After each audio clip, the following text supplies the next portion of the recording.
안녕하세요, 여러분. 오늘은 자신의 생각과 주장을 효과적으로 전달하기 위한 꿀팁, 바로 구조화된 주장 구성법에 대해 알려드릴게요.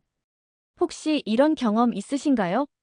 열심히 말했는데 상대방이 고개를 갸웃거리거나 논점이 흐트러져 전달력이 떨어졌던 적 말이죠.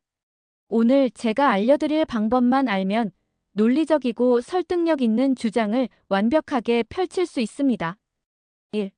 명확한 주장이란 무엇인가? 명확한 주장은 우리가 전달하고자 하는 메시지를 간결하고 구체적으로 표현한 것입니다. 이를 이해하는 것은 커뮤니케이션의 핵심입니다. 세부 내용 1. 주장의 정의. 명확한 주장이란 무엇인지 먼저 정의해 보겠습니다. 주장은 우리가 전달하고자 하는 생각이나 의견을 의미합니다. 명확한 주장은 이 생각이나 의견을 간결하게 표현한 것으로 듣는 사람이 쉽게 이해할 수 있어야 합니다. 세부 내용, 이 명확한 주장의 예시. 예를 들어, 온라인 교육이 더 좋다. 라는 주장은 너무 모호하고 설득력이 부족합니다. 대신 온라인 교육은 자기주도 학습을 장려하고 학습 효율성을 높인다. 라고 말하면 훨씬 더 구체적이고 명확합니다. 이처럼 주장은 구체적인 근거를 포함하여 설득력을 높여야 합니다. 세부 내용 3주장을 명확하게 만드는 방법. 주장을 명확하게 만들기 위해서는 다음의 방법을 사용할 수 있습니다. 핵심 메시지 파악. 전달하고자 하는 핵심 메시지를 명확히 합니다. 구체적인 근거 제시. 주장을 뒷받침하는 구체적인 근거를 제시합니다. 간결한 표현 사용. 복잡한 문장보다는 간결한 문장을 사용합니다. A. 주장을 효과적으로 표현하는 방법. 명확한 주장을 세웠다면 이제 그 주장을 효과적으로 표현하는 방법이 중요합니다. 세부 내용 1. 타겟 청중 파악. 먼저 타겟 청중을 파악하는 것이 중요합니다. 청중이 누구인가에 따라 주장을 표현하는 방법도 달라집니다. 예를 들어 전문적인 지식을 가진 청중에게는 더 깊은 설명이 필요할 수 있지만 일반 대중에게는 쉽게 이해할 수 있는 언어를 사용해야 합니다. 세부 내용 2. 논리적인 구조 만들기. 효과적인 주장을 위해서는 논리적인 구조가 필요합니다. 아래와 같은 구조를 사용할 수 있습니다. 서론. 주제를 소개하고 주장을 명확히 제시합니다. 본론. 주장을 뒷받침하는 근거와 예시를 제시합니다. 첫 번째 근거, 두 번째 근거, 세 번째 근거. 결론. 주장을 다시 한번 요약하고 청중에게 명확한 메시지를 전달합니다. 세부 내용 3. 예시와 설명 포함. 주장을 효과적으로 전달하기 위해서는 구체적인 예시와 설명이 필요합니다.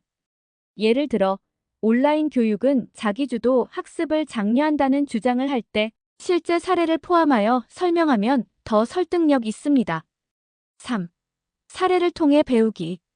이제 실제 사례를 통해 명확한 주장을 만드는 방법을 구체적으로 살펴보겠습니다. 사례 1. 환경 문제. 주제. 일회용 플라스틱 사용 금지. 명확한 주장. 일회용 플라스틱 사용 금지는 환경 보호에 크게 기여하고 해양 생태계를 보존할 수 있다. 구체적인 근거. 환경 보호. 플라스틱 폐기물은 자연에서 분해되지 않기 때문에 환경에 큰 해를 끼칩니다. 일회용 플라스틱 사용을 금지함으로써 이러한 폐기물을 줄일 수 있습니다. 해양 생태계 보존. 많은 해양 동물들이 플라스틱 폐기물로 인해 고통받고 있습니다. 일회용 플라스틱 사용 금지는 해양 생태계를 보존하는 데 중요한 역할을 합니다. 사례 2. 교육 방법. 주제. 온라인 교육의 유효성. 명확한 주장. 온라인 교육은 자기주도 학습을 장려하고 학습 효율성을 높인다. 구체적인 근거. 자기주도 학습. 온라인 교육은 학생들이 스스로 학습 일정을 조정하고 자율적으로 공부할 수 있도록 도와줍니다. 학습 효율성. 온라인 교육은 다양한 교육 자료와 도구를 통해 효율적인 학습 환경을 제공합니다. 예를 들어 녹화된 강의를 반복해서 시청하거나 온라인 퀴즈를 통해 학습 내용을 복습할 수 있습니다.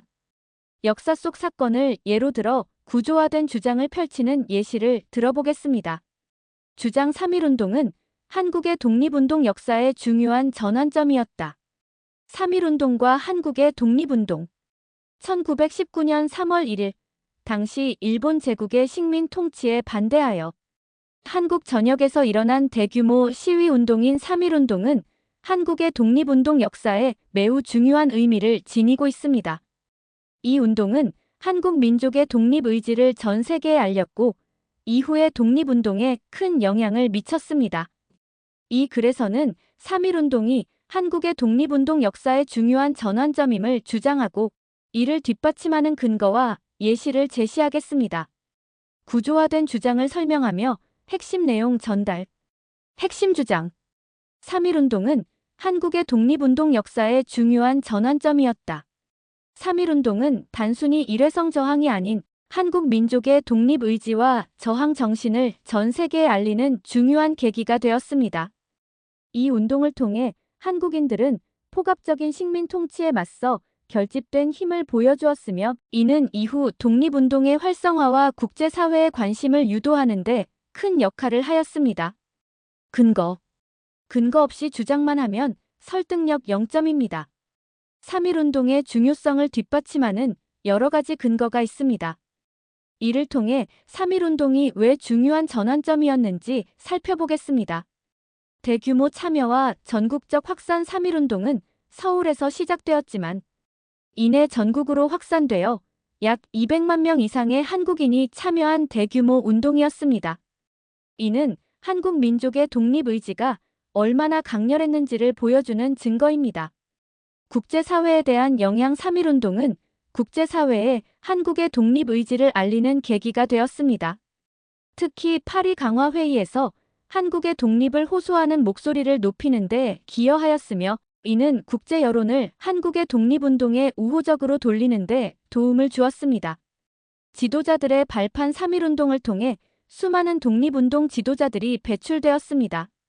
이들은 이후의 독립운동을 주도하며 한국의 독립을 위한 다양한 활동을 펼쳤습니다. 예를 들어 김구, 윤봉길, 신채호, 유관순 등 많은 인물들이 3.1운동을 계기로 독립운동에 적극적으로 참여하게 되었습니다. 예시. 주장의 근거를 뒷받침할 구체적인 사례는 청중의 공감을 끌어냅니다. 3.1운동의 중요성을 뒷받침하는 구체적인 사례를 몇 가지 살펴보겠습니다. 탑골 공원에서의 독립선언 1919년 3월 1일 서울의 탑골 공원에서 수천 명의 군중이 모여 독립선언서를 낭독하며 시위를 시작하였습니다. 이는 전국적으로 퍼져나가면서 3.1운동의 시작을 알렸습니다. 이날의 선언은 한국 민족의 독립의지가 공식적으로 표명된 중요한 순간이었습니다. 유관순 열사의 희생 대표적인 예로 유관순 열사는 3.1운동에 적극적으로 참여한 후 체포되었고 모진 고문 끝에 순국하였습니다. 그녀의 희생은 한국인들에게 큰 감동을 주었고 독립운동의 불씨를 더욱 타오르게 하였습니다.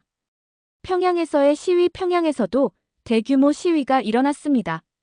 이곳에서는 학생들이 중심이 되어 시위를 이끌었으며 이 시위는 일본 당국의 잔혹한 진압에도 불구하고 계속되었습니다. 이는 한국 민족의 강한 저항 의지를 보여주는 또 다른 사례입니다. 간도에서의 독립운동 확산. 중국의 간도 지역에서도 3.1운동의 영향을 받아 많은 한국인들이 시위에 참여하였습니다. 이는 3.1운동이 국경을 넘어 국제적으로 확산된 사건임을 보여줍니다. 결론. 고퀄리티 커뮤니케이션을 위한 요약 및 실천 방안. 3.1운동이 한국의 독립운동 역사의 중요한 전환점임을 확실하게 이해하기 위해서는 다음과 같은 포인트를 기억해야 합니다. 대규모 참여와 전국적 확산. 3.1운동은 약 200만 명 이상의 한국인이 참여한 국민적 저항 운동입니다. 국제사회에 대한 영향. 3.1운동은 국제 여론을 한국 독립운동에 우호적으로 변화시켰습니다. 지도자들의 발판. 3.1운동 후 많은 독립운동 지도자들이 배출되어 이후의 독립운동을 이끌었습니다. 고퀄리티의 커뮤니케이션은 명확하고 구체적인 주장을 기초로 해야 합니다. 주장을 뒷받침하는 구체적인 근거와 예시는 청중에게 설득력 있는 메시지를 전달하는 데 필수적입니다. 주요 단계는 다음과 같습니다. 명확한 주장을 이해하기 쉽게 구체적이고 명확하게 표현합니다. 구체적인 근거 제공 데이터, 연구 결과, 권위자의 견해 등을 통해 주장을 뒷받침합니다. 현실적인 예시 제시 실제 사례를 통해 주장의 타당성을 증명하고 청중의 공감을 얻습니다. 이러한 요소를 종합적으로 고려함으로써 주장을 더욱 강력하고 설득력 있게 전달할 수 있습니다. 명확한 주장은 청중의 이해를 돕고 구체적인 근거와 예시는 주장을 신뢰할 수 있도록 만듭니다. 이것이 바로 고퀄리티의 커뮤니케이션을 이루는 방법입니다. 추가 논점 고퀄리티 커뮤니케이션의 중요성. 고퀄리티 커뮤니케이션은 일상생활뿐 아니라 비즈니스, 학문 등 모든 분야에서 매우 중요합니다. 이를 통해 사람들은 효과적으로 의사소통하면서 서로의 생각을 명확하게 이해하고 공감대를 형성할 수 있습니다. 고퀄리티 커뮤니케이션은 문제 해결 능력을 향상시키고 창의적이고 협력적인 환경을 조성하는 데 중요한 역할을 합니다. 비즈니스에서의 고퀄리티 커뮤니케이션.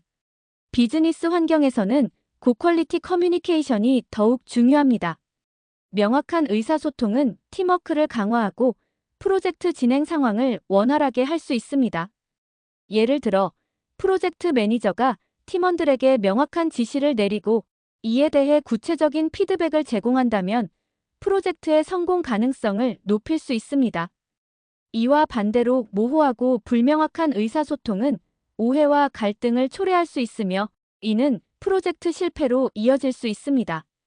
비즈니스에서의 고퀄리티 커뮤니케이션은 또한 고객과의 관계에서도 중요한 역할을 합니다.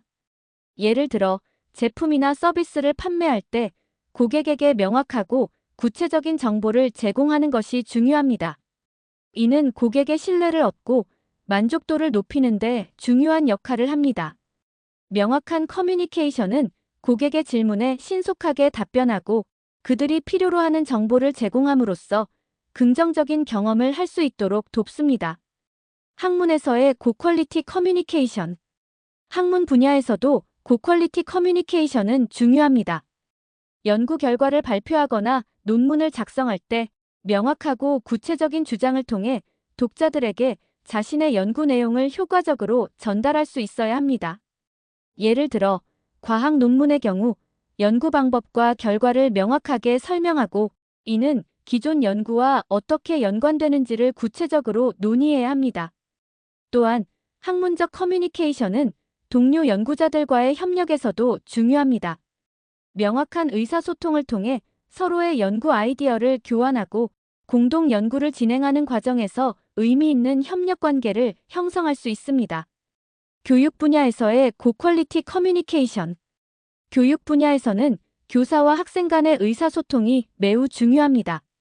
교사는 명확하고 구체적인 설명을 통해 학생들이 학습 내용을 쉽게 이해할 수 있도록 도와야 합니다. 예를 들어, 수학 수업에서 복잡한 공식이나 개념을 설명할 때 구체적인 예시를 들어 학생들이 이를 현실적으로 이해할 수 있도록 해야 합니다. 또한 학생들은 학습 과정에서 궁금한 점을 자유롭게 질문할 수 있어야 하며 이에 대해 교사는 명확하고 구체적인 답변을 제공해야 합니다. 이는 학생들의 학습 효과를 높이고 자기주도 학습 능력을 향상시키는 데 중요한 역할을 합니다. 고퀄리티 커뮤니케이션은 다양한 분야에서 중요한 역할을 합니다. 명확하고 구체적인 주장을 통해 우리의 생각을 효과적으로 전달하고 구체적인 근거와 예시를 통해 주장의 설득력을 높일 수 있습니다. 이를 통해 우리는 청중의 이해와 공감을 얻을 수 있으며 보다 효과적인 의사소통을 이룰 수 있습니다.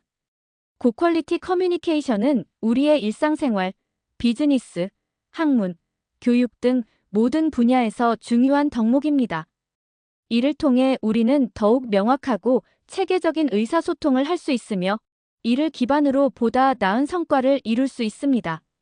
이번 영상을 통해 토론의 기술 구조화된 주장을 펼치기에 대해 조금 더 깊이 이해하셨기를 바랍니다.